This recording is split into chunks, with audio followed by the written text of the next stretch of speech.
Selanjutnya di sini saya akan menjelaskan mengenai kegiatan di Google Classroom. Yang pertama, pada pembelajaran, anak-anak belajar secara mandiri. Guru memberikan materi di dalam Google Classroom dan anak-anak dapat mengaksesnya lalu mempelajarinya secara mandiri. Kemudian pertemuan selanjutnya melakukan pembelajaran secara sinkronus. Untuk membahas materi di pertemuan sebelumnya, pembelajaran dilakukan melalui Google Meet.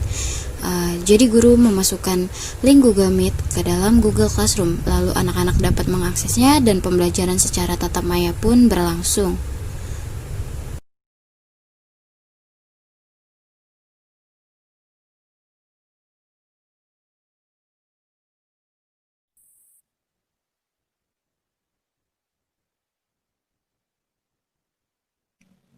Assalamualaikum warahmatullahi wabarakatuh. Waalaikumsalam warahmatullahi wabarakatuh. Waalaikumsalam warahmatullahi wabarakatuh.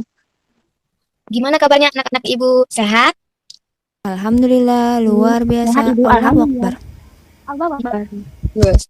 Jangan lupa ya anak-anak tetap semangat belajarnya dari rumah. Jangan lupa jaga kebersihan, jaga kesehatan. Dan jangan lupa 3M ya. Yang pertama, mencuci tangan, memakai masker, dan menjaga jarak. Supaya kita tidak terkena virus corona atau virus COVID-19. Oke, selanjutnya. Apakah anak-anak Ibu masih ingat materi yang Ibu kasih kemarin? Ibu. Nah, sekarang Ibu akan membahas tentang ungkapan perintah, ungkapan pemberitahuan, ungkapan ajakan, dan ungkapan petunjuk. Nah, yang pertama ada ungkapan perintah. Siapa yang tahu ungkapan perintah itu apa? Ungkapan yang isinya menyuruh, Bu. Suruh-suruh Bu, menyuruh Bu, menyuruh, Benar sekali. mengajak. Ungkapan perintah itu digunakan untuk meminta orang lain melakukan sesuatu. Nah, kalian dengarkan ya cerita Ibu. Ada seorang ibu dan seorang anak. Nah, ibunya berkata, ambilkan Ibu minyak dong, email. Nah, anaknya menjawab, baik Bu. Ayo, siapa tahu mana kalimat perintahnya? Itu yang membeli minyak. Oh iya, pintar sekali anak Ibu ya. Nah, udah paham belum tentang ungkapan perintah? Udah, Bu. Paham Bu. Oke, selanjutnya nomor 2 ya anak-anak. Ungkapan pemberitahuan. Ayo, siapa yang tahu ungkapan pemberitahuan itu apa? Ungkapan pemberitahuan itu yang ngasih-ngasih info. Ya, bagus sekali anak Ibu.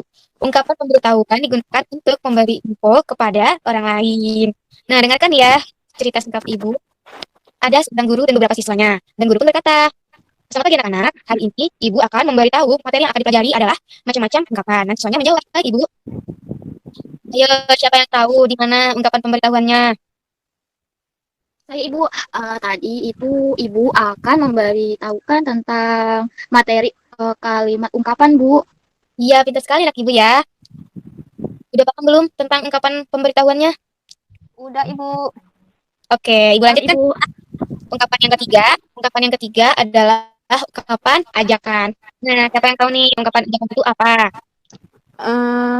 Buat ngajak-ngajak, Bu. Misal, ayo, ayo, Nah, iya, ayo Bu. pintar anak Ibu ya. Nah, ungkapan ajakan itu ditandai dengan kata-kata ayo atau mari. Nah, dengarkan ya cerita itu lagi.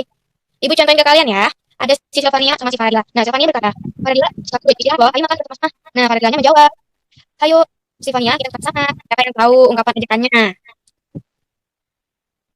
Eh, ayo Faradila kita makan bersama. Iya, pintar. Ada kata-kata ayonya. Ayo. Terus Apa? ada lagi yang ayo kita makan Silpa itu. Iya, pintar juga anak Ibu. Apakah anak-anak Ibu udah paham? Paham, Ibu? Oke, Ibu lanjutkan lagi ya. Yang Paham terakhir, Bu. ada ungkapan petunjuk. Nah, sebentar ya, Ibu ada cerita nih. Ibu mau lihat ceritanya dulu. Anak-anak Ibu dengar ya. Berjudul bekerja sama membersihkan rumah. Ayah dan Ibu sedang membersihkan rumah. Ibu menyapu dan mengangkat lantai. Ayah memotong tanaman dan menyapu halaman. Dayu ingin ikut membantu ayah dan Ibu, dan Dayu ingin membersihkan jendela. Tetapi Dayu belum tahu caranya membersihkan jendela. Nah, si Ibu memberi petunjuk kepada si Dayu. Nah, si Ibunya berkata, lap lagi dibasahi dengan air terlebih dahulu. Lalu gosokkan kain ke kaca. Setelah itu keringkan dengan kertas koran. Terus si Dayunya menjawab, baik Ibu. Dari cerita yang Ibu udah ceritakan, ayo siapa yang tahu ungkapan petunjuknya di cerita Ibu tadi? Ibu memberitahu itu Bu Dayu buat balahin Allah. Ya, terus? Ya, pada Terus nanti dikelingin pakai koran. ya, pintar sekali anak ibu ya. Nah, di sana ada ibu memberitahu cara membersihkan jendela. Apakah anak-anak ibu sudah paham? Sudah Ibu. Sudah paham keempat ungkapannya? Oke, baik. Ibu. Anak-anak ibu harap kalian memahami ya materi yang ibu kasih hari ini dan tetap semangat belajar di rumahnya. Dan satu lagi, minggu depan ibu akan mengadakan ulangan tengah semester ya. Jangan lupa anak-anak ibu baca materinya. Ya, Ya Ibu, siap. baik. Ibu akhiri ya dengan mengucapkan wassalamualaikum warahmatullahi wabarakatuh.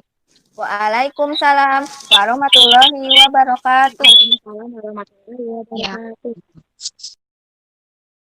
Setelah pembelajaran tatap maya dapat berlangsung, kemudian guru memberikan tugas, di mana pembelajaran dilakukan secara asinkronus. Guru memberikan tugas yang berkaitan dengan pertemuan kemarin.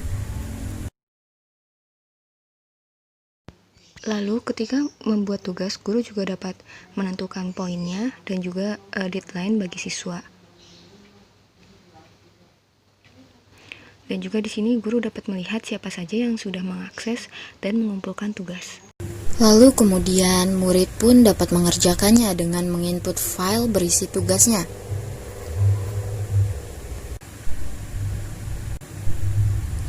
Lalu pencet menserahkan, lalu tugasnya selesai. Lalu setelah itu guru membuat absensi atau presensi untuk murid, di mana di dalamnya ada keterangan hadir, sakit, alfa atau izin.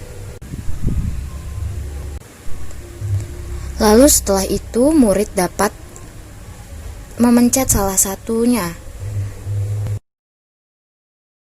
Lalu di sini guru membuat soal UTS atau ujian tengah semester. Di sini soal berbentuk dalam bentuk PG. Nah, dalam PG ini sudah terdapat jawaban mana yang betul dan sudah diberikan poin di setiap soalnya. Nah, satu soal itu bernilai 10 poin. Di sini guru membuat 5 soal, yang dimana apabila siswa betul semua, maka akan mendapatkan 50 poin. Dan guru juga memberikan poin tambahan kepada siswa yang menjawab betul. Jadi, apabila siswa menjawab betul, maka sama dengan mereka akan mendapatkan 10 poin tambahan dari guru. Seperti itu.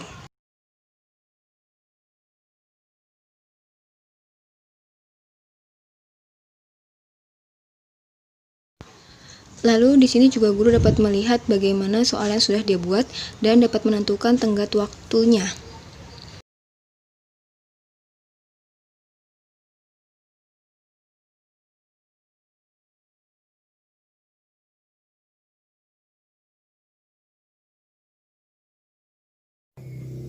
Kenapa sih Google Classroom bisa dibilang atau dikatakan termasuk LMS?